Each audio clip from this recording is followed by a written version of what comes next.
l'école du jeu, en partenariat avec la boutique L'Imaginaire. Au-delà de vos attentes.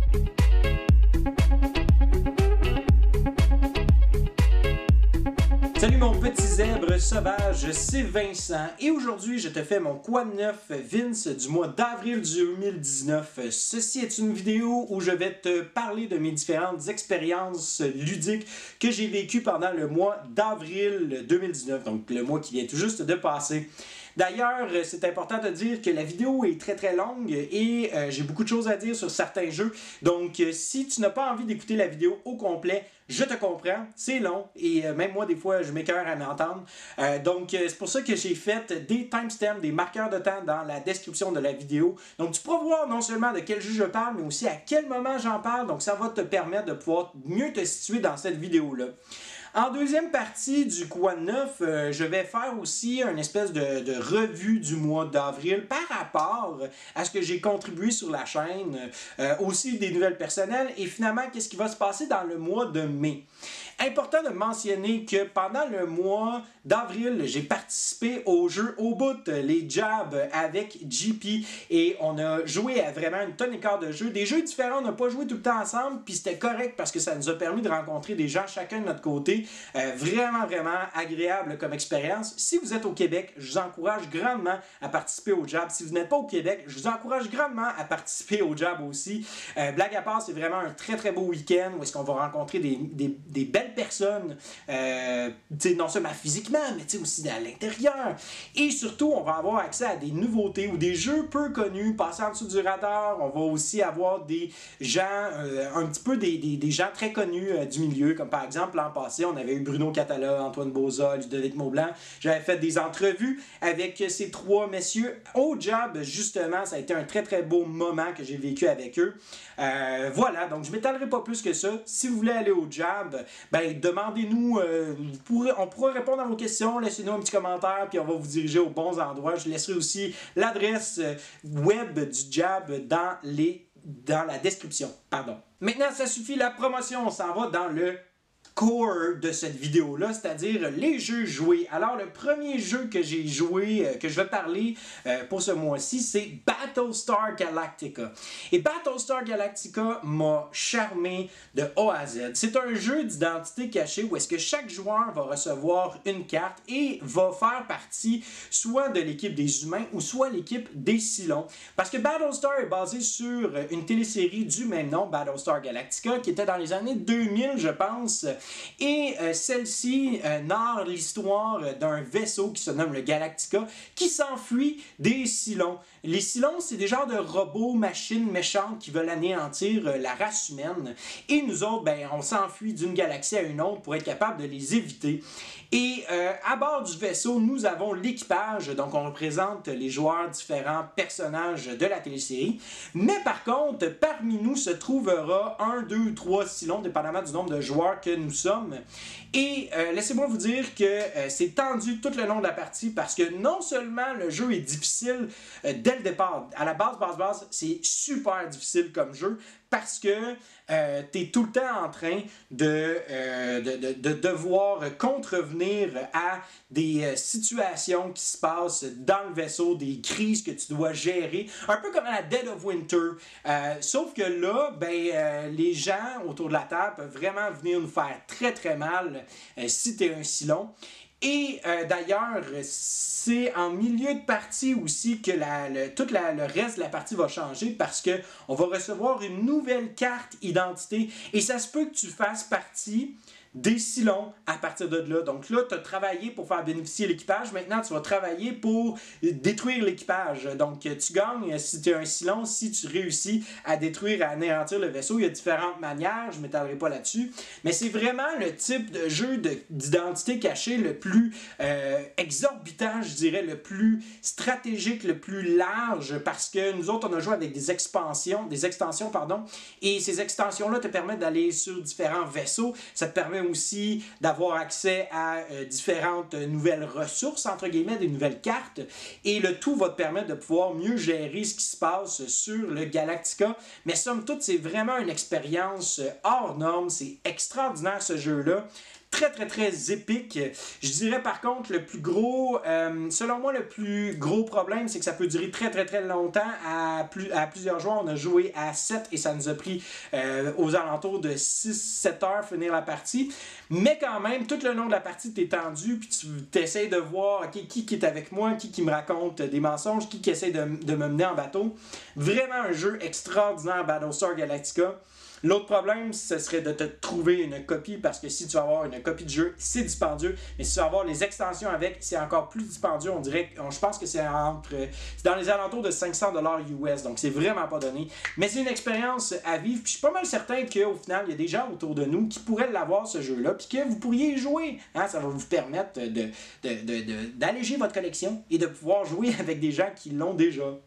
Au job, j'ai pu essayer Cerebria, The Inside World. Cerebria qui est un jeu de 2 contre 2 ou 1 contre 1, dépendamment de comment est-ce qu'on le joue. Nous autres, on l'a joué en version 2 contre 2 et je suis vraiment content parce que cette situation-là, c'est anecdotique. C'est quelqu'un qui vient me voir pendant les jeux au bout, au jab, pendant cet événement-là en question. Et il vient me voir, il me regarde, fait salut Vincent, tu sais. Puis là, je suis comme, ben salut, pis ça va bien. Puis là, oui, toi, oui, ça va. Puis là, je dis, écoute, je te reconnais pas, je suis désolé. Est-ce qu'on s'est déjà vu à quelque part? Il me dit, non, mon nom c'est Sébastien, puis j'aime juste vraiment ce que tu fais à l'école du jeu. Puis écoute, je trippe vraiment, vous êtes vraiment cool, j'adore ce que vous faites. Ça te tenterait-tu de jouer une game de quelque chose avec moi? Je suis comme. Ben oui, tu sais. Puis j'en avais déjà parlé auparavant de ça dans un autre point neuf, mais je suis vraiment ému, touché quand les gens font ça. Quand les gens viennent nous voir et qu'ils nous disent qu'ils apprécient notre travail, ça me donne une petite tape dans le dos pour nous dire « Hey, ça va bien, tu sais, les affaires. » Fait que, bref, on a joué à Cerebria et j'ai rencontré vraiment des belles personnes, des gens de, Mont-Laurier, je pense, ça, Mont-Laurier. En tout cas, désolé, j'ai de la misère avec les villes, je suis pas une personne très géographique, mais j'ai vraiment apprécié mon expérience du jeu en soi et aussi de découvrir ces personnes-là. Écoute, ils m'ont donné une bière brassée à la main. Bref, superbe soirée avec un jeu vraiment cool, somme toute. J'ai vraiment aimé Cerebria. C'est un jeu où est-ce que tu vas représenter une émotion. Et cette émotion-là en question, ben tu vas jouer une émotion positive ou négative et tu as comme une espèce de royaume un peu imaginaire où est-ce que les émotions positives se battent contre les émotions négatives. Et là, c'est un genre de contrôle de territoire où est-ce qu'on doit offrir le plus de joie ou le plus de tristesse possible, dépendamment du côté où est-ce que tu es. Et tu vas pouvoir créer une espèce de contrôle de territoire en envoyant des espèces des monstres qui représentent des sous-émotions, sous-catégories d'émotions. Et c'est vraiment cool comme jeu. J'ai bien gros aimé ça. J'ai trouvé ça le fun aussi parce que le artwork t'amène vraiment dans un univers. Le côté mécanique aussi est intéressant parce que malgré que ça a l'air lourd et que c'est très différent, distinct de ce qu'on voit habituellement, il y a quand même il y a quand même des belles choses qui sont présentées. Et à un moment donné, on commence à mieux comprendre, mieux apprendre le jeu et on commence à rentrer dedans. Ma plus grosse appréhension pour ce jeu-là, par contre, c'est que je me demande si à un moment donné, après quelques parties, on commence à se détourner de la thématique puis qu'on commence à juste voir le jeu pour son côté mécanique, pour remporter la partie, plutôt que de jouer pour le thème, pour le plaisir de se lancer dans cet univers-là. Bref, je serais curieux. Si vous avez joué plusieurs parties, qu'est-ce que vous pensez de ça? Est-ce que vous pensez qu'à un moment donné, on tombe plus dans le côté mécanique ou non, on a toujours le bon feeling du thème qui est présent, somme toute? Bref, écrivez-moi-le dans les commentaires. Prochain jeu, Escape Plan. Escape Plan qui est un jeu de Vital Lacerda qui vient tout juste de sortir. J'avais backé le jeu sur Kickstarter.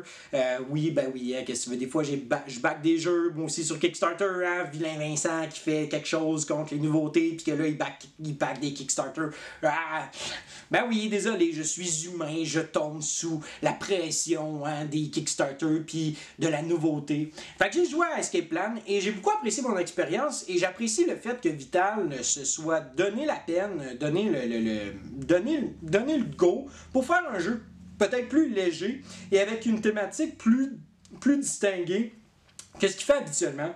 Et j'ai beaucoup apprécié le jeu, somme toute. Par contre, j'aimerais ça le réessayer pour voir est-ce que vraiment c'est un jeu que je suis tombé que j'adore ou que je suis comme, ben tu sais, c'est le fun, mais sans plus ni moins, tu sais.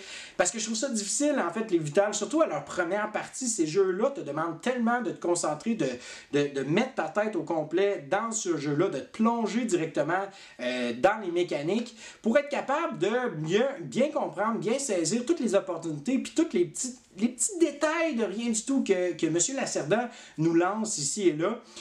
Donc, j'aimerais ça le réessayer avant de pouvoir prononcer, dire oui, je tripe solide ou c'est correct, j'ai bien aimé ça. Mais, somme toute, il y a de quoi d'intéressant. Puis, la thématique est vraiment bien présentée dans Escape Plan. Voilà. Donc, si ça vous intéresse que je fasse une critique du jeu, pourquoi pas de me l'écrire dans les commentaires. Ça me fait plaisir de pouvoir vous concocter tout cela. Un autre jeu que j'ai joué au job, c'est Escape Tales The Awakening. Et là, JP, évidemment, a dit dans son Quad 9 qu'il a vraiment détesté son expérience au point tel que son cœur, qui avait des hauts le cœur, c'était vraiment long et pénible pour lui. Et là, il vous a dit que j'allais essayer de vous convaincre que c'était bon, de voir les côtés positifs. Pour être honnête, je pense qu'il y a des... Je vais lui donner raison. Il y a des bons côtés, il y a des côtés positifs. Je pense que tout d'abord, le jeu va interpeller des joueurs qui capotent sur les escape rooms, sur tous les jeux là, Unlock, Exit, Dexcape, Name It. Tous les jeux que vous pouvez imaginer, si vous les avez toutes faites, Escape Tales est probablement fait pour vous.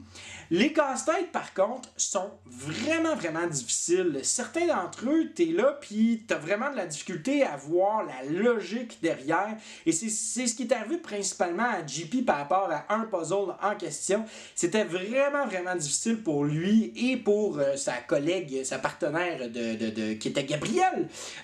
Gabrielle qui était avec nous au job en compagnie de Pierre-Olivier. On a comme été les 4 principalement ensemble. Il y avait d'autres mondes aussi, évidemment. Mais... elle et lui essayaient de tenter de résoudre ce puzzle et ça n'a pas fonctionné du tout, ça les a fâchés.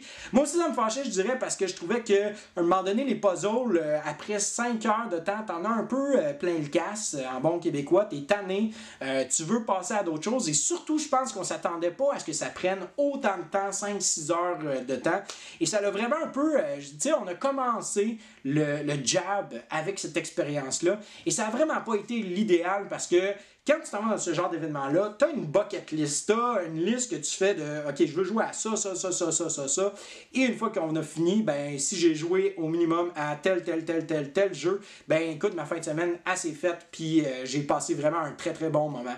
Et Escape Tales a pris énormément plus de temps que l'on pensait, à un point tel qu'à un moment donné, on coupait les coins ronds.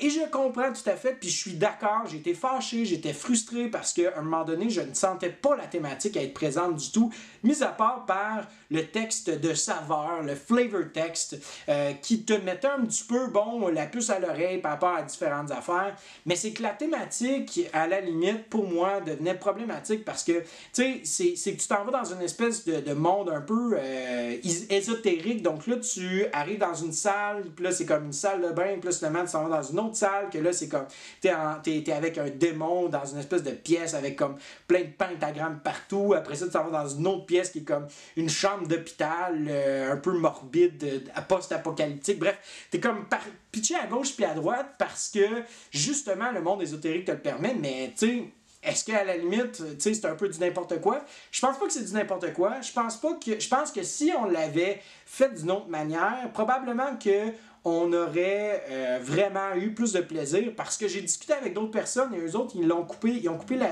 l'expérience en plusieurs séances et ils ont vraiment apprécié les puzzles. Il y avait le temps de s'asseoir, de prendre ça posé parce que c'est pas le genre de jeu que tu veux jouer dans un rush, super pressé puis que tu veux finir ça le plus vite possible. C'est vraiment le genre de jeu que tu t'assois avec une tasse de thé puis que tu commences à t'immerser dans le jeu avec peut-être une playlist, avec une lumière, etc. Un bon teint de lumière. Mais bref, tu te mets en ambiance. Mais là, on l'a pas fait du tout dans cette optique-là. Je pensais que ça allait être un excellent jeu, qu'on aurait pu vraiment comme passer à travers et faire « Wow, on a vécu de quoi? » On a vécu de quoi, mais pas nécessairement positif. Puis je suis pas prêt à pouvoir le recommander malheureusement pour l'expérience que j'ai vécue, mais dans un autre contexte, probablement que ce serait définitivement meilleur. Particulièrement si bon, tu t'assois chez vous puis que tu dis OK, on se lance là-dedans, on le sait que ça va prendre 6 heures, on va passer à travers parce qu'on tripe dans ce genre de truc-là. Ou encore, tu découpes ça en dans 2 heures, tu fais ça avec quelqu'un ou un groupe que tu vois régulièrement, puis ça va bien se passer. Je pense que c'est vraiment la manière idéale pour jouer Escape Tales, mais pas dans une convention comme on a fait. Et là, au job, on a joué à un jeu de Monsieur Friedemann Friese. Et là, je dois regarder le nom parce que c'est un nom en allemand, puis c'est un peu difficile à dire. Fische Fluppen. Attends un petit peu, je l'avais. Fische Fluppen Frikadellen. Donc, je ne sais pas qu'est-ce que ça veut dire en allemand. C'est en rapport avec des amis, faire des burgers, bref, je sais pas trop. C'est un jeu où est-ce que Friedemann Friese s'est dit, tiens, pourquoi pas faire un jeu bien simple, qu'on peut avoir 15 personnes qui jouent au même jeu sur 3 tables différentes, puis à un moment donné, tu peux te pitcher sur une table, puis après ça, tu vas te pitcher sur l'autre. Puis dans le fond, ces 15 personnes-là sont en interaction les unes avec les autres. Tant qu'ils sont sur la même table, bon, ben, ils jouent, puis à un moment donné, tu peux partir vers une autre ville par bateau, puis là, tu t'en vas là, puis tu récupères des ressources, puis le but, c'est de faire des statuts pour chaque ville différente. Et je dirais que premièrement, j'ai pas eu l'expérience optimale avec ce jeu-là, parce que les explications étaient en allemand, puis on a essayé à un moment donné, c'est qu'on essayait de déduire qu'est-ce que ça voulait dire, puis comment est-ce qu'on jouait, plutôt que d'avoir vraiment les règles concrètes coulées dans le béton. Alors, on était beaucoup dans l'espèce d'incertitude de comment est-ce qu'on joue. Il y a certains d'entre nous qui ont un peu rendu le jeu overpowered, alors qu'il y en a d'autres qui l'ont vraiment joué à la base. Donc, on n'avait pas les mêmes règles. Et moi, personnellement, quand on commence un jeu, puis qu'il y a 15 personnes autour de la table, puis que là, à un moment donné, il y a quelqu'un qui vient « Ah, ok, stop, ok, finalement, on a mal compris cette règle-là. » Même dans un jeu qu'on ne serait pas 12, pour moi, j'ai bien de la misère avec ça. J'ai envie que les règles soient claires, soient concrètes. Et si dans le pire des cas, on se trompe, ben on continue à jouer ou on change la règle immédiatement. Puis that's it. Mais quand c'est rendu qu'on fait ça à chaque 10-15 minutes, les 5-10 premières minutes, on fait ça régulièrement, ben là, ça devient peut-être un petit peu plate, puis ça vient un peu anéantir l'expérience de jeu. L'autre chose qui me chicote un petit peu, c'est que Friedemann Friese, je suis pas un grand fan de Friedemann Friese, pour être honnête. J'ai pas joué à des jeux que j'ai fait comme « Aïe, aïe, ok, c'est vraiment hot ».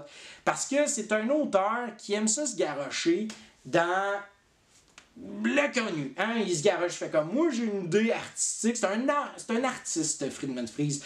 Il se lance dans une idée, il fait l'idée, puis après ça, écoute, que le jeu soit bon ou non, ben écoute, c'est ça qui est fait, c'est le produit final, puis ça a été une démarche artistique davantage que un jeu produit pour avoir un contenu ludique de qualité. Et on peut lui donner ça. Je pense que Friedemann Friese a quand même cette belle ouverture-là d'esprit. C'est juste que j'ai l'impression qu'il va vraiment plaire à un certain public. Puis moi, pour l'instant, on dirait que je suis pas encore tombé en amour avec cet auteur-là. Et pourtant, là, j'ai dit ça, puis j'ai vraiment détesté le jeu que je viens de vous nommer, puis j'ai envie de le réessayer parce que là, j'ai envie d'avoir les vraies règles puis de jouer pour de vrai. Puis après, je vous dis ça, puis je suis comme... Il pique soudainement ma curiosité. Il pique ma curiosité. J'ai comme envie d'essayer des jeux.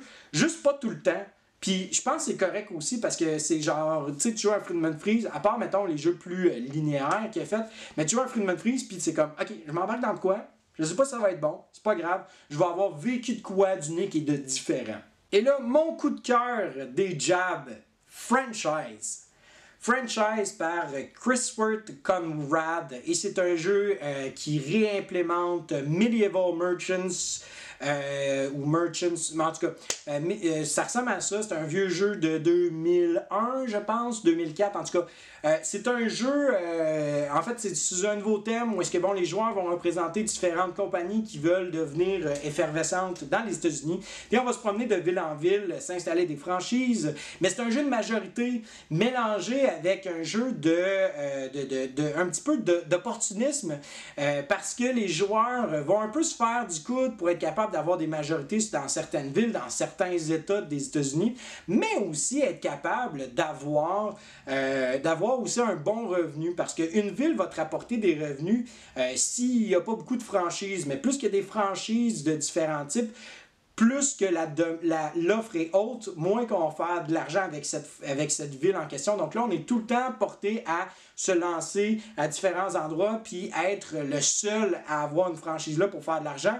Mais on veut quand même créer une majorité là parce qu'une fois qu'il y a un certain nombre de franchises, eh bien, le joueur qui est en majorité va scorer des points. Et on veut être en majorité aussi dans un état parce que le joueur, en fait, le premier puis le deuxième joueur ayant eu le plus de franchises dans cet état-là en question, va faire des points et les autres qui se sont installés là aussi. Mais c'est un jeu c'est virevoltant. Il y a vraiment, vraiment beaucoup de surprises parce que le plateau est vraiment fait en sorte pour que les routes et les chemins que l'on puisse emprunter soient vraiment funky, qu'on puisse pas voir toutes les alternatives, toutes les différentes voies que l'on peut utiliser, ce qui va faire en sorte que certains joueurs vont arriver dans ton coin de ton coin de pays, puis venir un peu casser ta machine qui roulait bien. Et j'aime beaucoup ce genre de jeu-là. J'aime le genre de jeu qu'on n'a pas le contrôle parfait sur tout au complet et que l'on doit continuellement s'adapter à ce que les autres joueurs font et voir aussi les opportunités qui nous sont créées. Vraiment, le franchise, là, c'est un méga gros coup de cœur pour moi. J'ai vraiment, vraiment trippé. Je me suis acheté une copie. J'ai été me chercher les extensions aussi. Merci beaucoup à l'auteur, d'ailleurs, qui me les a envoyés directement d'Allemagne. J'ai vraiment, vraiment été content de me procurer ça. Un superbe jeu, vraiment. J'encourage beaucoup, beaucoup à regarder qu'est-ce que c'est et à l'essayer. Franchise. J'ai pu essayer Ganymede avec Jonathan Galarno de À quoi on joue. Jonathan, c'était super le fun. J'ai aussi rencontré d'autres personnes.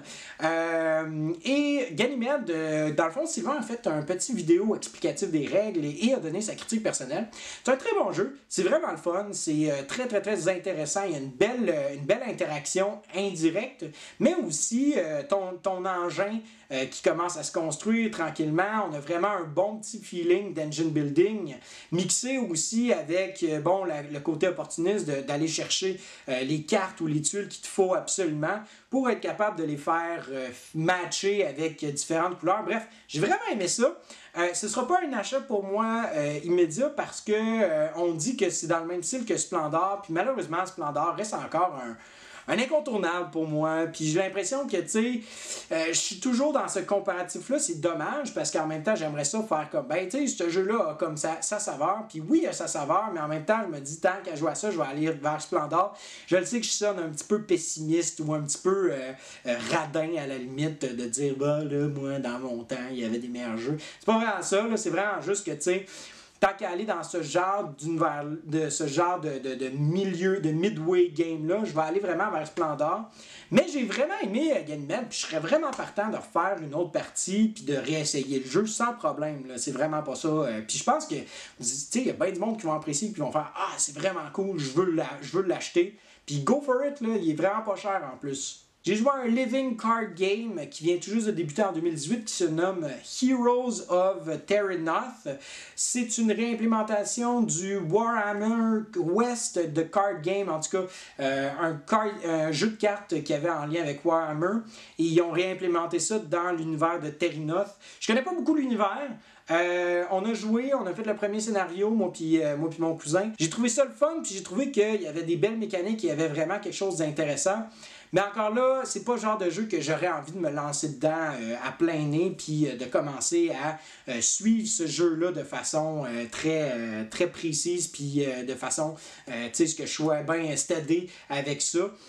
Mais j'ai quand même aimé l'expérience, somme toute. C'est un jeu de cartes où est-ce que l'on va représenter en fait un personnage avec une classe et on va pouvoir faire évoluer notre personnage avec... on a comme 4 actions principales. Ces 4 actions-là, tous les joueurs ont les mêmes de base avec quelques petites différences et on va pouvoir les faire évoluer et à travers la quête que l'on va accomplir, on va rencontrer des monstres et le but c'est d'être capable d'obtenir des jetons d'exploration. Ces jetons-là vont aller sur la carte exploration et quand on a atteint le nombre de points d'exploration équivalent sur la carte, on passe à un prochain un prochain lieu et le but c'est de passer à travers les différents lieux ou d'accomplir la quête qui nous est donnée.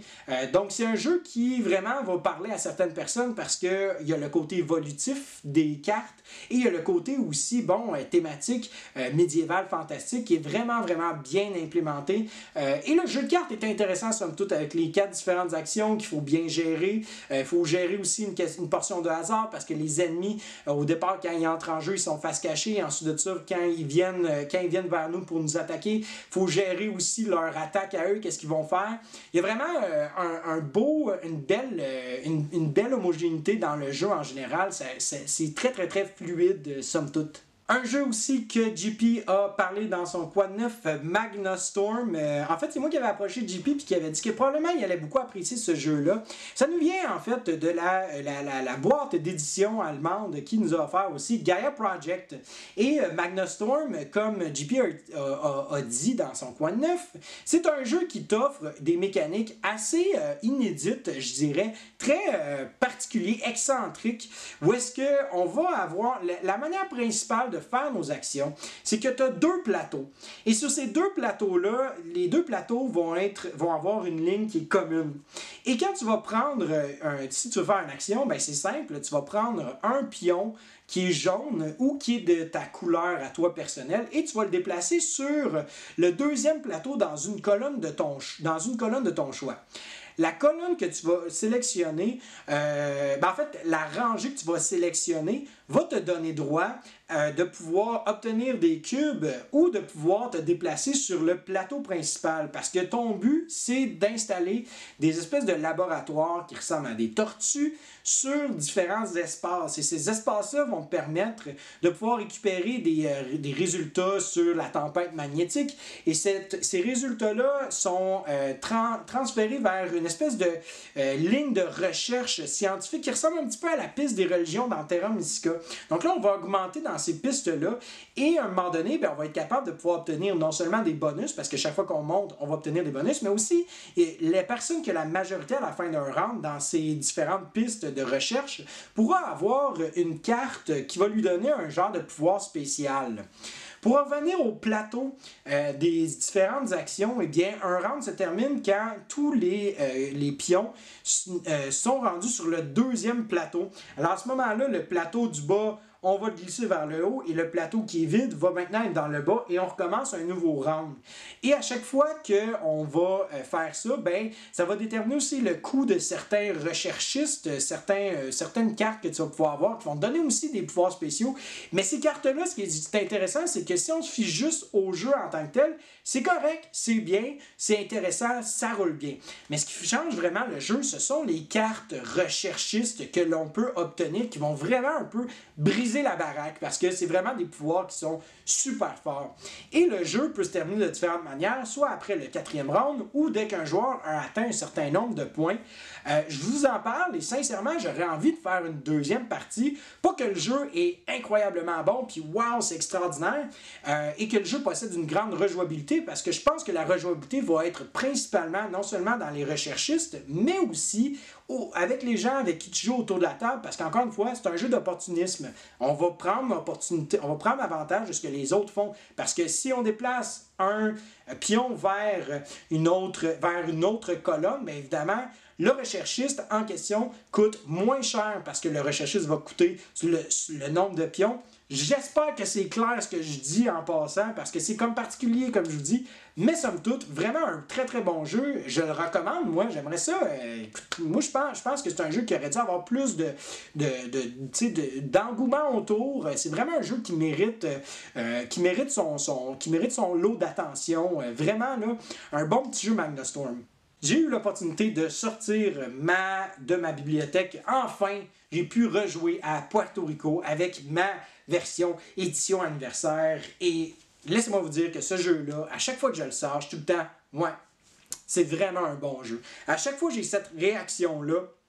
Et pourtant, à chaque fois, ça me prend à peu près 4-5 mois avant de le ressortir.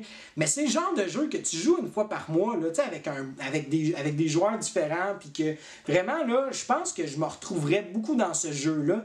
Et c'est dommage parce qu'on est tout le temps on a tout le temps cette tendance-là à vouloir aller vers le nouveau, vers la nouvelle affaire, alors que Puerto Rico n'a pas encore été détrôné au niveau de la sélection d'actions avec le joueur principal ayant une action bonus alors qu'il y a une action générique pour tout le monde. Je pense pas que Puerto Rico a encore trouvé son antagoniste, je dirais, parce que Puerto Rico vraiment fait les choses de façon sublime. C'est vraiment un très très bon jeu. Si vous n'avez pas eu la chance de l'essayer, pour vrai, essayez-le. Ça se peut que vous appréciez plus ou moins, mais ne vous fiez pas à votre première partie parce que le jeu offre de quoi d'assez unique déjà à la base. Et surtout, c'est un genre de jeu que tu vas comprendre après 3-4 parties, tu commences à saisir toutes les différentes opportunités puis comment est-ce que le jeu se joue de A à Z. Donc, c'est vraiment important pour moi, je pense, de laisser une chance, 2 chances, 3 chances, 4 chances à Puerto Rico pour vraiment saisir toute la perspective que le jeu offre. J'ai aussi eu l'opportunité de jouer à Rajas of the Ganges. Et oui, je n'avais pas encore joué à ce jeu-là. C'est un jeu que je trouve bien, mais sans plus ni moins parce que c'est un worker placement avec un plateau personnel, puis tu vas aller récupérer des tuiles, puis tu vas faire ton petit chemin, aller récupérer des points, puis tu sais justement le principe que la personne qui gagne, c'est la personne qui croise ces 2 pions est intéressant. Je trouve ça très très bien comme concept, mais je trouve qu'il est arrêté dans sa proposition parce que je trouve qu'il n'y a pas assez de diversité dans le jeu. Tu vas faire soit des points, soit de l'argent, puis ça s'éteint pas mal là, puis tu gères en fait les dés. Puis je trouve aussi la portion worker placement un peu monotone à la limite parce que ça fait encore partie de juste je place un worker là, je fais l'action, merci, bonsoir. Il y a rien qui renouvelle la patente, mais c'est bien ficelé là, somme toute, c'est super bon. Puis je comprends pourquoi est-ce que les gens peuvent apprécier parce que c'est vraiment un jeu qui est accessible, qui est simple à apprendre, simple à comprendre, mais difficile à maîtriser. Et c'est super comme jeu euro, mais j'ai l'impression que pour moi, c'est pas un coup de cœur. J'ai pas fait wow, ok, grosse révélation. Je trouvais qu'il manquait un peu de piquant, quelque chose juste pour venir casser un peu mes plans à long terme, venir me briser mon chemin. J'aime ça qu'un jeu fait ça. Et Rajas est très, pas linéaire, mais tu le sais où est-ce que tu t'en vas, puis tu fais ton petit train, puis tu fais pas déranger vraiment par les autres. Et ça, j'aime ça, moi, me faire déranger par les autres. Dérangez-moi, n'ayez pas peur de me déranger. Pas à 3h du matin, j'ai de la misère à dormir ce temps-ci, mais dérangez-moi, il n'y a pas de problème. Au job, j'ai aussi joué à Red Peak. Red Peak est un jeu coopératif de temps réel où est-ce qu'on doit s'enfuir du Nil avec un volcan qui est en train d'être en éruption. Et c'est vraiment cool comme jeu parce que c'est un jeu de placement de tuiles et là, il faut gérer en fait une main de carte que l'on a, mais tous les autres joueurs ont ça. Et il faut être capable de pouvoir gérer toutes les différentes demandes de chacune des tuiles pour être capable de passer à travers la forêt. Mais l'affaire, c'est que chacune des tuiles aussi va avoir des chemins différents. Donc là, il faut s'assurer que le chemin puisse continuer vers la plage et ensuite de ça, quitter vers le bateau. C'est très difficile, par exemple. C'est vraiment tough comme jeu. Beaucoup de hasard qui est implémenté. Mais je pense que vraiment, ce jeu-là pourra trouver vraiment un bon public qui va vraiment aller saisir certaines personnes. Puis surtout, j'ai pas vu grand-chose comme Red Peak qui offrait un jeu en temps réel coopératif très rapide. Peut-être à part Space Alert, mais encore là, Space Alert, c'est différent. C'est vraiment dans sa catégorie à part. Mais vraiment, Red Peak, un bon petit jeu très facile à comprendre, puis belle communication, belle interaction entre les joueurs, beau petit coop. JP vous a parlé de Roule à pic dans son coin neuf. Je vous en parle encore parce que Roule à pic, moi, ça m'a fait vraiment triper le petit concept parce que on a une balle en fait de tennis puis on fait juste rouler la balle sur la table et il va y avoir des velcro et là la balle va ramasser plein de velcro et on va être capable de pouvoir avancer dans une espèce de piste parce que dans le jeu on est des hérissons et les hérissons vont avancer sur cette espèce de piste et c'est une course, le premier à arriver au point final va gagner et la manière qu'on va avancer ce sont selon les velcro que l'on a récupérés sur la petite balle de tennis. Moi, ça m'a vraiment fait triper. Puis j'aime beaucoup les jeux pour enfants. Souvent, c'est là qu'on a les idées les plus créatives, les plus simples, mais qu'il y a vraiment cette espèce d'extravagance-là. On n'a pas peur de faire différent ou d'être excentrique quand ça arrive aux enfants parce qu'on veut les charmer dès le départ. Puis j'ai vraiment trouvé que Roule à pic fait très très bien ça. Le petit côté négatif, je pense que c'est un petit peu long pour ce que c'est, parce qu'à un moment donné, tu roules la balle, puis on fait le tour rapidement. C'est correct que ça dure 20 minutes. Moi, j'aurais peut-être mis ça à 5-10 minutes, juste pour comme garder le petit sentiment de stress, il y a une course, etc. Parce qu'à un moment donné, malheureusement, j'ai eu l'impression qu'il y avait souvent un joueur, à cause du hasard, qui était capable de pouvoir faire le chemin très très très rapidement, alors que les autres tiraient de la patte un petit peu. Mais quand même, j'ai peut-être que je vais me le procurer, on sait pas, en tout cas, bref. Écoutez, j'ai pas aimé ça au final. Au bout, j'ai aussi joué à Smartphone Inc. Et ça aussi, ça a été un beau gros coup de cœur. Smartphone Inc., c'est un genre de food chain magnate, mais en 1h30. Quand je parle de 1h30, c'est peu importe le nombre de joueurs, parce qu'on était 5 autour de la table, ça nous a pris 1h30, et laissez-moi vous dire qu'à la fin de ce jeu-là, ton cerveau brûle, et il y a tellement de choses qui sont à considérer dans le jeu. Dans le fond, tu es une espèce de compagnie de téléphones portables cellulaires, et tu veux aller les vendre partout dans le monde. L'affaire, c'est qu'il va falloir que tu gères ton portefeuille, c'est-à-dire tu as un certain montant à gérer, mais aussi il va falloir que tu gères combien tu les vends, tes téléphones cellulaires. Parce que c'est pas un jeu d'offre et de demande, c'est vraiment un jeu juste d'offre. Donc toi, tu vas offrir les téléphones à un tel prix, et ben la demande va être gérée de façon automatique, je dirais, parce que chacun des pays, chacune des régions va pouvoir acheter des téléphones cellulaires si le téléphone est à un certain prix ou si le joueur possède une technologie. Et on s'en va s'installer dans ces différentes régions-là. On va faire des points aussi pour la majorité de téléphones cellulaires que l'on a vendus. C'est vraiment un jeu. Il y a un Kickstarter qui s'en vient dans le mois de juin. Et sérieusement, c'est probablement un des jeux que j'attends le plus sur Kickstarter présentement. Je récolte mes petites scènes dans ma petite tirelire, mon petit cochon est rempli pour que je puisse être capable d'acheter ce jeu-là dans le mois de juin. J'ai vraiment hâte d'y rejouer. J'ai vraiment trouvé que le jeu était le fun. Un jeu aussi qui a du matériel quand même de qualité. J'ai bien aimé que le fait que le plateau aussi y ait des ancrages pour tes cubes, etc. Et surtout l'interaction entre les joueurs, parce que tu es là, puis tu considères, puis tu essaies de deviner, pas deviner, mais déduire, ok, cette personne-là, jusqu'à quel prix est-elle prête à descendre ou à monter pour faire vendre ses téléphones cellulaires. Vraiment, là, un excellent jeu. Smartphone Inc. Vraiment, regardez ça, tenez-vous au courant, soyez prêts pour le Kickstarter en juin, parce que je vous le dis, c'est un jeu qui risque de faire grandement parler d'ici les prochains mois, et ça va être quelque chose qui va probablement, selon moi, rester dans les annales du jeu de société. Je suis pas mal convaincu de ça. Un autre jeu que j'ai joué au Jab qui se nomme Spring Rally. Spring Rally, on est des petites voitures avec un spring, et là, ça va être vraiment une espèce de course un peu à la Mario Kart, sauf qu'on a notre petite voiture, et on va avancer selon un principe de jeu de levée. On va mettre une carte, et le joueur ayant placé la carte de plus haute valeur, de la bonne couleur en question, va avancer du nombre de cases de la carte qui a le plus petit chiffre qui a été joué. Donc, je peux mettre un 10 bleu, et si la carte la plus basse est un 2, ben j'avance juste de 2 sur la track.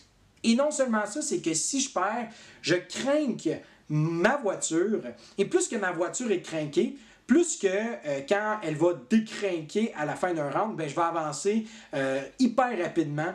Le problème, c'est que si je la fais trop crinquer, ben, à un moment donné, le ressort brise, et là, finalement, je perds en fait des points de mouvement.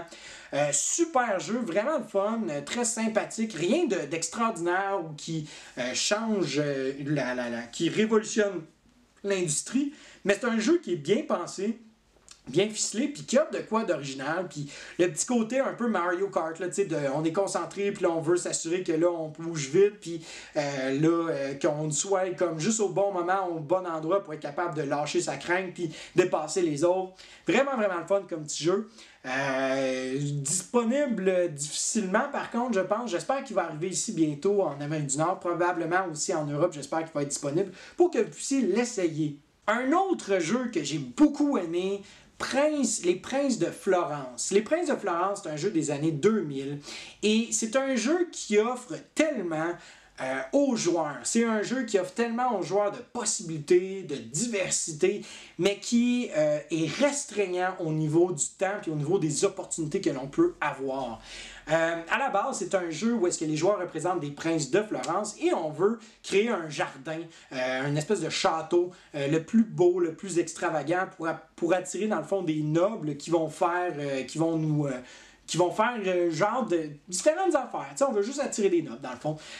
Puis, on va le faire via un principe de mise en enchère de différentes ressources. T'sais, comme par exemple, je pourrais mettre un paysage, mettons de la forêt.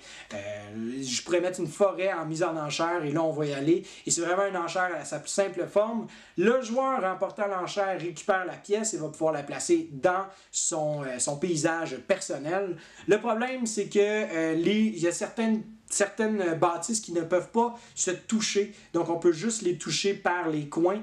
Mais tu peux acheter un architecte qui va te permettre de pouvoir les faire toucher. Mais tu peux aussi acheter des personnages qui vont te permettre d'ajouter des points parce que c'est des saltimbanques, des fous du roi qui vont épater la galerie. Mais tu pourrais aussi décider d'acheter des cartes prestige qui, à la fin de la partie, vont te donner des points bonus. Mais tu pourrais aussi acheter... Vous voyez le genre, là, il y a vraiment différentes choses que le jeu t'offre. Puis il y a vraiment différentes opportunités que le jeu crée. C'est juste qu'il faut que tu saches quelle opportunité aller chercher le mieux possible et surtout d'être capable de tirer l'épingle du jeu le mieux possible. Et aussi, il y a un autre principe où est-ce que, bon, quand on score un noble, ben le noble va scorer selon certains paysages, certains bâtiments que l'on a, va scorer aussi selon certains points bonus que l'on peut ajouter à la carte. Il y a vraiment une diversité à ce niveau-là.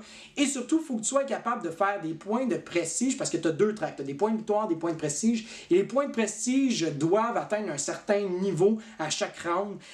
Vraiment, là, un jeu de 2000 qu'il sortirait demain, puis tu ferais comme, ok, c'est encore d'actualité. Puis moi, ça me fait vraiment triper qu'un jeu comme ça, qui soit encore d'actualité selon moi, peut-être renippé au niveau esthétique, au niveau du artwork puis ça, mais au niveau des mécaniques, il y a encore de quoi de très profond puis de bien juteux, là, tu sais, une bonne pièce de viande que tu as devant toi, qu'à la fin de la partie, après 1 heure, 1h15, tu fais comme... Ok, de quoi j'ai pas saisi, il faut en refaire une autre, tu sais. Là, t'en refais une autre, puis j'ai hâte de le ressortir, ce jeu-là, ça paraît-tu? J'ai joué aussi à un petit jeu qui fait un petit buzz ces temps-ci, Tiny Towns, qui est un petit jeu de casse-tête où est-ce que tous les joueurs vont avoir les mêmes bâtiments qu'ils peuvent créer. La seule différence, c'est que les joueurs vont appeler une couleur de cube. Et cette couleur-là de cube, ben, tous les joueurs vont recevoir la même couleur. Et là, c'est rendu à mon tour, je vais dire rouge. Ben, tous les joueurs vont prendre un cube rouge. Après ça, l'autre joueur va dire bleu, par exemple. Et dès que tu as construit un certain pattern de couleurs, tu es capable de pouvoir faire un bâtiment. Et chaque bâtiment a un peu sa propre manière de scorer des points. Et c'est un jeu qui est super rapide, qui est facile à comprendre, facile à saisir, mais qu'à un moment donné, l'aspect puzzle devient de plus en plus cinglant, dans le sens où est-ce que tu t'en viens pris parce que là, tu as créé un bâtiment, puis là, tu as de moins en moins de place, tu deviens de plus en plus serré, puis là, qu'est-ce que je vais faire? Ah, faut qu'il colle la couleur bleue, faut qu'il colle la couleur bleue, sinon je ne pourrais pas faire de bâtiment. Ah, puis là, il colle pas la couleur bleue, puis là, malheureusement, à ce moment-là, c'est terminé quand le petit stress arrive, parce que le jeu se termine quand un joueur a rempli sa grille 4x4, et après ça, on compte les points selon les différents bâtiments et selon leur manière de fonctionner. Beau petit jeu, vraiment le fun, très accessible, facile d'approche, je le recommande vraiment. Probablement je vais me procurer une copie s'il en reste encore parce qu'il y a de l'air à partir très vite. Le prochain jeu, c'est un jeu, un de mes Feld préférés, Trajan. Trajan là, wow, quel beau casse-tête qui a été pensé par l'auteur à cause du Macala. C'est le genre de jeu que, sérieusement, là, si je me mettais à réfléchir tout de A à Z, probablement que chacun de mes tours prendrait 7 ou 8 minutes parce que t'es là, puis ton cerveau, là, il boue parce que t'es comme, ok, si je fais ça, puis que là, après ça, je place ce pion-là à cet endroit-là, puis que là, plus tard, je vais faire ça, mais là, dans 3 tours, ça va m'empêcher de faire ça, mais là, dans 3 tours, il faut que je fasse telle action que je pourrais pas faire. Et là, t'es dans ton casse-tête continuel comme ça, dans ta tête. Et c'est le genre de jeu qu'à la limite, je suis comme, fais ton mouvement, puis tes pions, déplaceras après selon la couleur. Tant que tu vas pas au-delà de ça, c'est correct, tu sais. Puis là, après ça, certaines personnes seront comme faut pas que tu fasses ça, parce qu'une fois que c'est joué, c'est joué. Dans ce jeu-là, malheureusement, pièce touchée, pièce jouée peut vraiment, vraiment briser un peu ta partie, puis tu vois pas tous les coups immédiatement, tu sais. Et c'est ça que j'aime beaucoup de Feld, c'est le fait aussi que dans ce jeu-là, tu as une espèce d'interaction que j'avais jamais vue avant de jouer cette partie-là, qui est un peu féroce, puis un petit coup qui fait mal, tu sais, tout le temps dans le côte, tu es comme ça fait mal.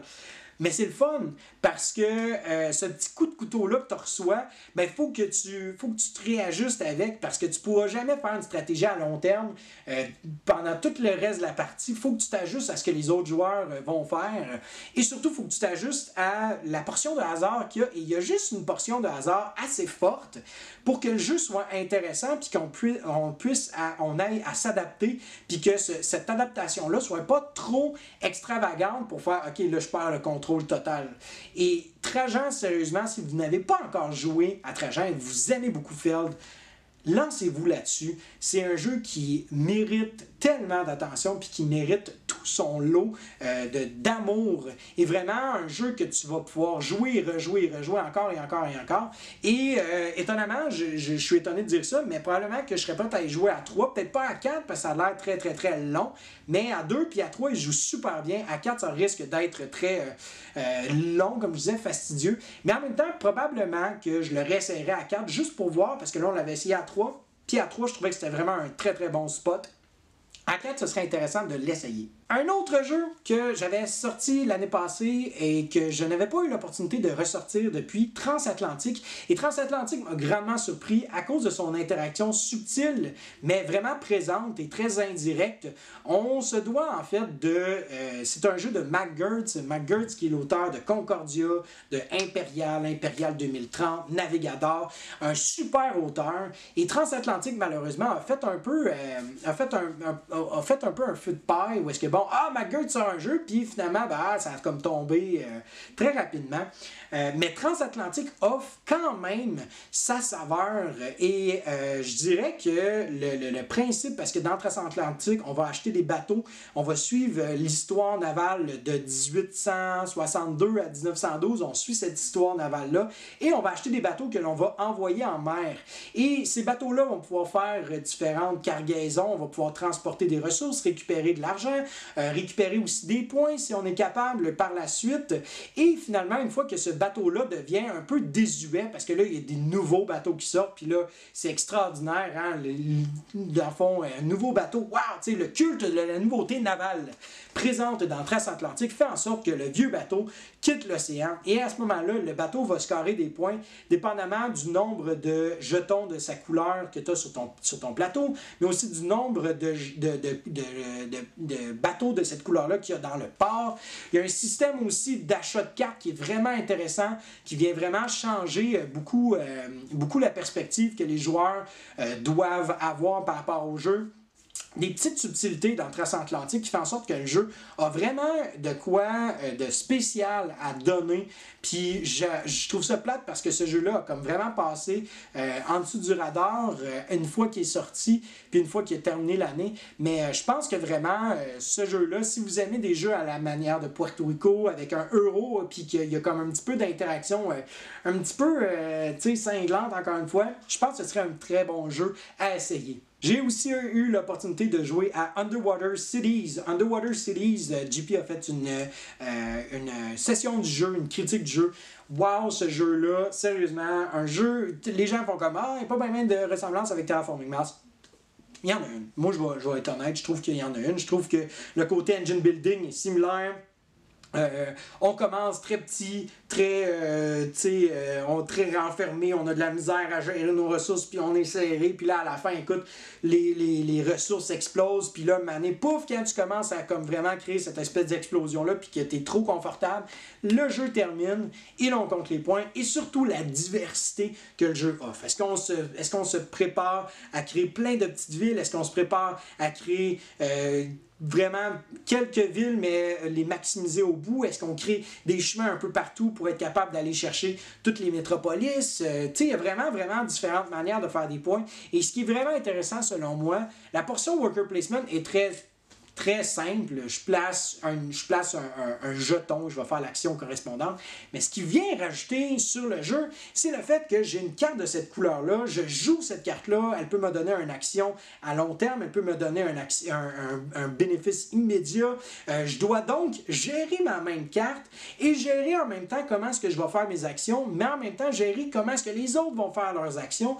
Et de la même sorte que je dois gérer mes ressources parce qu'il n'y a seulement que 3 fois dans la partie où est-ce qu'on va générer des ressources, dont la dernière, qu'on ne les utilisera pas, puis ils vont être seulement utilisés pour comptabiliser les points finaux. Mais sinon, là, les deux autres moments qu'on crée ce lot de ressources-là, il faut être prêt à être capable de bien les gérer, parce que sinon, après ça, de retrouver des ressources, ça devient difficile, parce que certains joueurs vont aller chercher les spots par rapport à ça. Vraiment là, un bon jeu, puis je vais probablement essayer de faire une vidéo comparative entre Terraforming Mars et Underwater Cities, voir les différences, voir ce qui se ressemble, et finalement vous donner une opinion personnelle là-dessus. Bref, j'espère pouvoir faire ça très bientôt. Évidemment, un autre jeu que j'ai joué au Jab, Warp Gate. Warp Gate, qui était un jeu qui nous vient de l'auteur qui a fait Guards of Atlantis, qui était mon numéro 3 dans mon top de 2017. C'était un jeu que j'attendais grandement avec impatience. Le jeu se voulait être un 4X en l'espace de 1 heure. Malheureusement, ça n'a pas été le cas pour notre partie. Ça a été une partie de 6 heures. Et il y a quelques points de règle qu'il a fallu réviser parce que les joueurs en question qui nous ont expliqué les règles avaient mal appris le jeu par rapport à certaines choses. C'est pas grave, ça l'arrive. Mais on était assis autour de la table. Je pensais que ça allait être très rapide, qu'il allait avoir beaucoup de rythme, très rythmé. Mais malheureusement, je trouvais que c'était très long à la limite. Chaque tour des joueurs, moi je savais déjà ce que je voulais faire. Il y avait certains autres joueurs qui étaient en train de réfléchir, qui demandaient des questions sur les règles. Je ne pense pas que ma partie a été optimale par rapport à ça, et je ne pense pas que le jeu soit optimal à 6 joueurs. J'aimerais ça refaire une autre partie à 3 ou 4 joueurs pour vraiment donner une deuxième chance à ce jeu-là, parce que je pense qu'il mérite vraiment une place dans une bibliothèque, surtout s'il est capable de remplir sa fonction, puis surtout ce qu'il promet, c'est-à-dire avoir un 4X en moins de 2 heures. Puis je pense que vraiment, l'auteur en est un capable de pouvoir faire ça. Et l'idée, l'aspect du plateau qui va... T'as 4 espaces sur ton plateau personnel, et c'est un jeu où est-ce que tu vas avoir une main carte. Et chaque carte que tu joues, tu vas pouvoir effectuer l'action sur celle-ci le nombre de fois équivalent au multiplicateur qui est inscrit sur les 4 espaces. Donc le premier espace, c'est une fois, le deuxième 2 fois, 3 fois, et 4 fois. Donc c'est vraiment, faut vraiment que tu gères ta main à court terme et aussi à long terme, parce que tu peux ajouter des cartes. Tu rajoutes pas des cartes dans ton jeu, mais tu peux aller acheter des technologies qui vont te permettre vraiment de pouvoir faire fitter le tout. Vraiment, là, j'ai hâte d'y rejouer, mais peut-être pas à 6, je réduirais peut-être à 3 ou à 4. Bref, si vous n'avez pas vu ce jeu-là passer, regardez, allez vous intéresser. Warp Gate, très très bon jeu. J'ai vraiment eu un bon feeling malgré l'espèce de petite déception que j'ai eue. Mais je pense que il va remonter vite la pente une fois que j'y aurai joué plusieurs fois. C'est ce qui conclut maintenant la portion de jeux joués. Donc encore une fois, je m'étale énormément, je suis désolé. Bref, c'est pas grave, si vous aimez ça, tant mieux. Si vous aimez pas ça, écoutez pas, c'est pas grave, hein? On va s'organiser autrement. Bref, j'aimerais ça parler de différentes vidéos que j'ai faites ce mois-ci. J'ai fait 2 vidéos sur pourquoi je n'aime pas Scythe et pourquoi je n'aime pas Gloomhaven. En fait, une vidéo chacun. Ces 2 vidéos-là ont suscité beaucoup d'intérêt, et je tiens juste à mentionner quelque chose.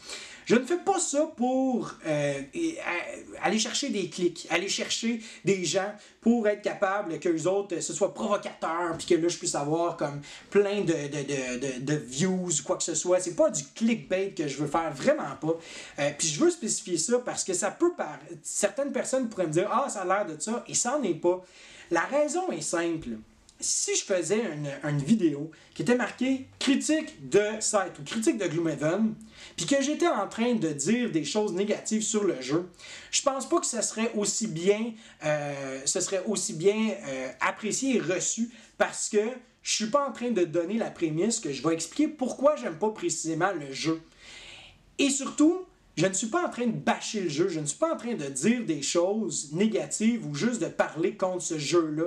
Les raisons pour lesquelles je n'aime pas un jeu, ce sont des raisons qui, selon moi, sont valables et je donne continuellement, je donne à César ce qui est à César, je donne les qualités au jeu en question. Et à un point tel qu'étonnamment, quand j'ai fait ces vidéos-là, il y a beaucoup de gens qui ont dit, qui m'ont parlé, j'ai suscité leur intérêt par rapport à ce jeu-là. Alors que mon but, c'est d'expliquer pourquoi je n'aime pas ça. Et une autre raison pour laquelle je fais ces vidéos-là, c'est parce que si on regarde dans le monde francophone en général, il n'y a pas de vidéos qui vont donner une opinion péjorative sur certains jeux. Puis moi, ça me dépasse un petit peu. On est en 2019 et à un moment donné, c'est pas vrai qu'un YouTuber aime tous les jeux. Puis c'est pas vrai qu'à un moment donné, on n'a pas le droit de pas dire son opinion. En tant que critique, je pense que c'est important, c'est primordial que je puisse être capable de dire pourquoi j'aime pas un jeu et de l'expliquer. Si je suis pas capable de l'expliquer puis je fais juste dire c'est de la scrap, là, on a un problème. Mais je fais pas ça dans ces vidéos-là. Puis je veux que ce soit clair parce que je fais ça parce que j'aime faire ça. Puis j'aime parler d'un jeu. J'aime parler du fait que j'ai fait plusieurs parties de ces jeux-là aussi. Là. C'est pas juste quelque chose que j'ai fait une partie puis j'arrive à ma conclusion. C'est vraiment de quoi que ce sont des jeux que j'ai fait plusieurs parties pour savoir pourquoi est-ce que les gens aimaient ça, pourquoi est-ce que les gens avaient un buzz, un engouement autour de celui-ci, puis que moi, ça marchait pas. Puis j'ai pris le temps de réfléchir, j'ai pris le temps de mettre ça sur papier, puis c'est vraiment par amour que je fais ça pour le jeu, puis parce que ça me tente, parce que j'aime ça, puis surtout parce que ça me permet un peu de vider mon sac des fois, puis de pouvoir décrire exactement qu'est-ce que j'aime pas, ça fait du bien. Hein? Pour vous le dire, il y a quelque chose de très égoïste là-dedans, mais aussi de quoi aussi que je veux informer les gens. Donc, c'est principalement ce que je voulais faire comme parenthèse par rapport à ça. L'autre chose, d'autres vidéos que j'ai faites, j'ai parlé de une question, sommes-nous omnibulés par la nouveauté? Est-ce qu'on est trop accaparé par qu'est-ce qui est sorti la dernière nouveauté plutôt que qu'est-ce qui est sorti auparavant? Puis est-ce que vraiment on est en train de se questionner sur est-ce qu'on a vraiment réussi est-ce qu'on a vraiment vu tout ce qui s'est fait dans le jeu de société auparavant, avant cette nouveauté-là? Et je me rends compte de plus en plus en jouant à des vieux jeux qui ont un peu malheureusement tombé dans l'oubli. Je me rends compte qu'il y a énormément de vieux jeux qui répondent vraiment à moi, mes critères personnels de satisfaction au niveau ludique, davantage que d'autres nouveaux jeux qui sortent. Et ils n'ont pas nécessairement ces jeux-là en question qui me font triper, n'ont pas nécessairement la cote esthétiquement parlant, mais il y a de quoi de le fun, d'attrayant, de plaisant à jouer à ceux-ci. J'ai fait aussi une critique de L'Île au Trésor et cette critique-là m'est très chère parce que L'Île au Trésor, c'est un jeu que j'aime énormément et j'espère avoir été capable de pouvoir partager cette passion-là que j'ai pour ce jeu-là. Donc voilà, c'était les principaux vidéos que j'ai fait et j'aimerais aussi vous parler de qu'est-ce qui va s'en venir pour le mois de mai. Pour le mois de mai, j'ai prévu, tout d'abord, j'ai fait une entrevue avec Tatiana de Girl.game, donc ça c'est sûr certain que c'est sur la table. Je suis en train de monter tout ça et ça va probablement apparaître d'ici la semaine prochaine, quelque chose comme ça. La deuxième vidéo, j'aimerais ça faire, que je veux peut-être faire, ce serait peut-être faire un autre pourquoi je n'aime pas et vous aurez la chance de pouvoir voter sur notre groupe Facebook parce qu'on a un groupe Facebook qui se nomme la salle de classe, parenthèse, l'école du jeu, et ça va vous permettre de pouvoir rentrer dans ce groupe-là, et des fois on a des sondages, et j'ai sondé les gens à savoir quel jeu, parmi certains d'entre eux, qui voulaient que je fasse pourquoi je n'aime pas, et là-dessus, vous pourrez être capable de nous suivre aussi sur différentes nouvelles qui vont se passer pour l'école du jeu. Une autre vidéo que j'aimerais faire c'est quelque chose qui m'est apparu, qui une espèce de demande ou un genre quelque chose que j'ai compris une fois que j'ai fait ma vidéo sur la nouveauté. 5 trucs pour être un consommateur averti ou quelque chose comme ça.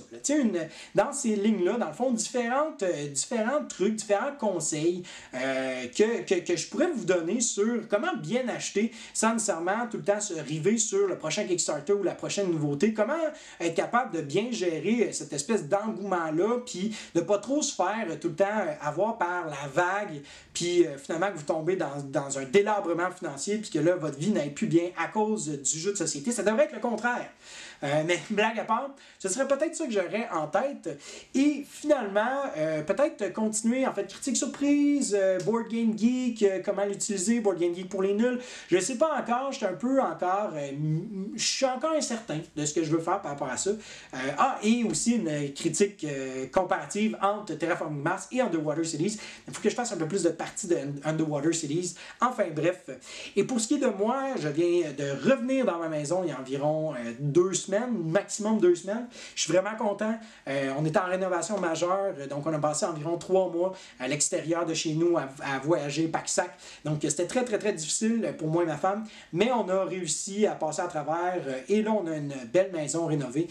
Comme vous pouvez voir, ce sont des belles portes de garde-robe que j'ai en arrière. Je suis fier, en passant, c'est pas pour faire show-off, regardez mes portes. Non, c'est vraiment juste pour expliquer que on a été en réno et ça a été très difficile, puis c'est pour ça aussi que j'étais peut-être un peu moins régulier sur la chaîne et que j'avais différents backgrounds. Mais là, je retourne à mon quotidien et je vais me lancer dans quelque chose de plus régulier pour vous puis pour la chaîne. Alors voilà.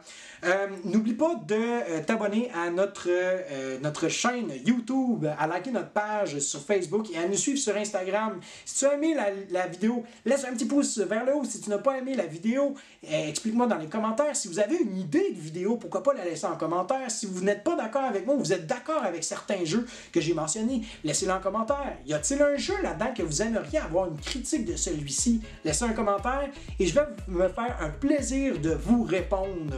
Alors sur ce, c'était Vincent et je te souhaite à toi et tes amis un bon jouage!